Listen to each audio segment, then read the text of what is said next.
ang gross income niya ng buong buwan ng August is ang kinita niya naman nung buwan ng September is medyo mababa siya doon ng very light.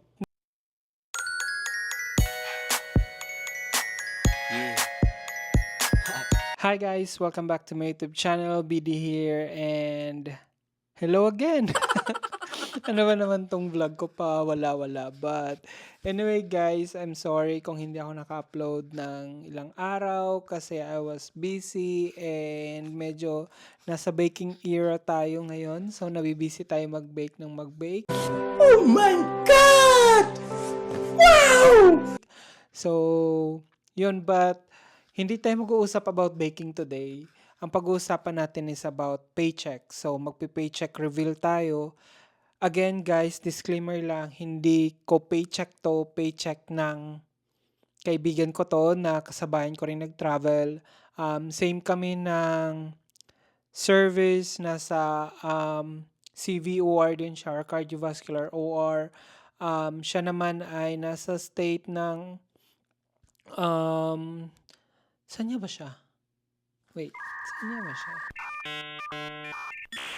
Nasa state siya ng Arizona. Ayun, masyado siyang generous at pinagkatiwala niya sa atin ang kanyang paycheck. So, again guys, welcome back to my YouTube channel. If you are new to my channel, please consider subscribing and paklik na rin ang notification bell para ma-notify kayo sa aking mga bagong videos. And without further ado, let's get into the video. So, sabi ko lang sa friend ko na screenshot niya lang yung mga gross income and yung gross income niya. And ang sahod na ito guys is weekly. So, bali kung sumasahod siya ng 4 times in a month. And then, sabi niya natatanggap niya daw yung sahod niya every Thursday night. So, yun. So, ang sahod na ito is from August 1 up to September 26. So, masyadong generous ang ating friend at ipinagkatiwala niya sa atin ang kanyang 2 buwan na sahod. So, yun. So, magkano nga ba ang gross income niya noong August 1? Noong August 1, ang gross earning niya is 2,376.43. Ikakaltas pa niyan dyan yung 401k, yung insurance niya. And then, sa next paycheck naman, noong August 7, ang gross income niya is 2,463 minus the insurance and then the dental. Yun, parang sabi niya, nasa $100 to $200 daw yung deduction niya every paycheck, which is not bad kasi malaki na rin yun. I mean, malaki pa rin yung net niya or yung take home niya. So, noong August 15, ang kanyang gross income is nasa 2,328.68. Siyempre, kaltas pa doon yung insurance and then yung pension niya. So, next naman noong August 22, ang kanyang gross income is nasa 2,324.97. Tapos, noong August 29, siya naman, ang gross income niya is umabot ng 2,638.88. Medyo malaki-laki ang kinita niya dito. Bakit kaya? Anyway, so, ayun. So, magkano nga ba ang isang buwan niya? All in all, kumita siya ng 5 times noong August. So, i-calculate natin siya guys. So, syempre ang i-compute natin is gross income niya kasi hindi naman natin alam kung magkano yung take-home pay niya. So, all in all, ang kinita niya, yung gross income niya noong buong buwan ng August is 12,132.26. So, magkano nga ba yan in peso? So as per TapTap, ang palitan ngayon is 57.50. Ang gross income niya ng buong buwan ng August is nasa 697,604 pesos and 95 cents. Yun yung total niya ng buong August. Yun yung gross income niya. Oh my God! Wow! Of course, ima-minus niya pa yan yung bahay niya, yung groceries niya. But anyway, it's not bad at all. Kasi compared nung nasa permanent job pa kami is, ang kinikita lang namin is nasa 2,600 to $3,000 every 2 weeks. So, dito kumikita siya ng 2,000 plus every week. So, kung i-calculate mo siya, in 2 weeks, umaabot siya ng 4,000 plus. And then, sabi niya, hindi daw siya nag-OT. And at the same time, may call naman siya pero hindi siya natatawagan. Ever since nag-start daw siya ng work niya, doon sa company na or sa hospital na yun, hindi daw siya natawagan pa. So, walang overtime, walang weekend differential, walang night differential, and pinapauwi pa daw siya ng maaga kasi sometimes low census daw sila. Hindi daw palaging may surgery. So, it's not bad at all, 'di ba? Kasi kung nandun pa kami sa dating work namin, kikitain namin yung 4,000 plus pero pagod na kami. As in, pagoda Japan na talaga kami doon. Sobra.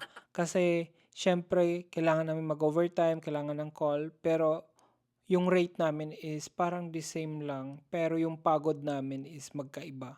Gets nyo?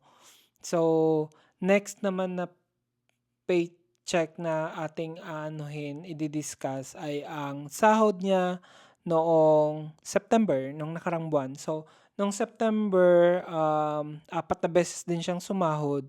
So, noong September 5, ang gross income niya is nasa 1,510.46.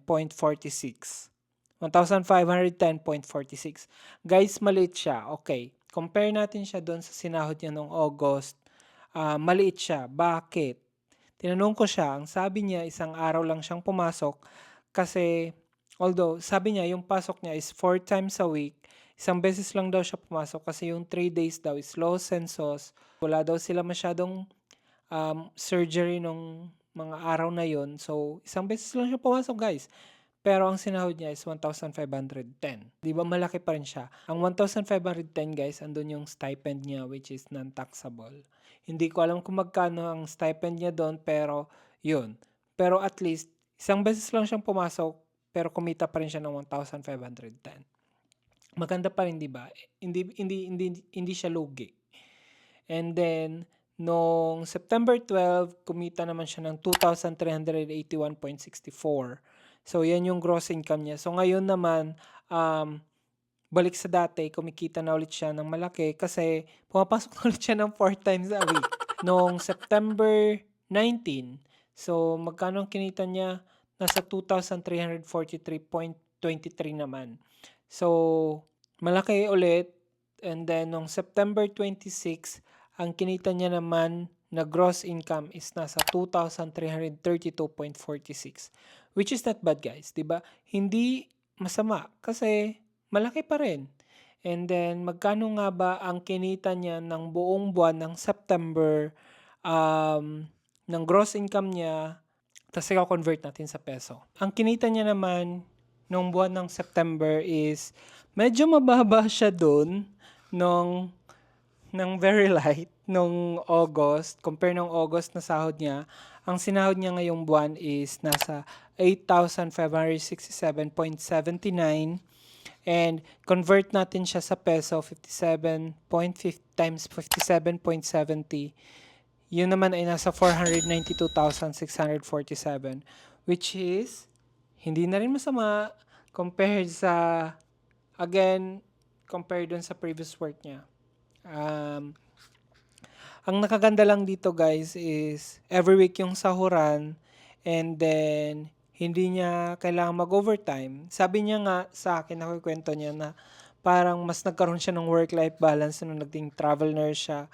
Kasi wala na rin siya masyadong ginagawa after work. Hindi po ito yung gross income ko. Hindi ito yung sahod ko, guys. Ito ay sahod ng kaibigan ko na nasa Arizona. If you have any questions, guys, regarding travel nursing or anything, please comment it down below and I'll be happy to answer your questions. Again, please consider subscribing to my YouTube channel. Pa-click na rin yung notification bell para ma-notify kayo sa aking mga bagong videos. And that's it for today. I'll see you on my next vlog. Bye!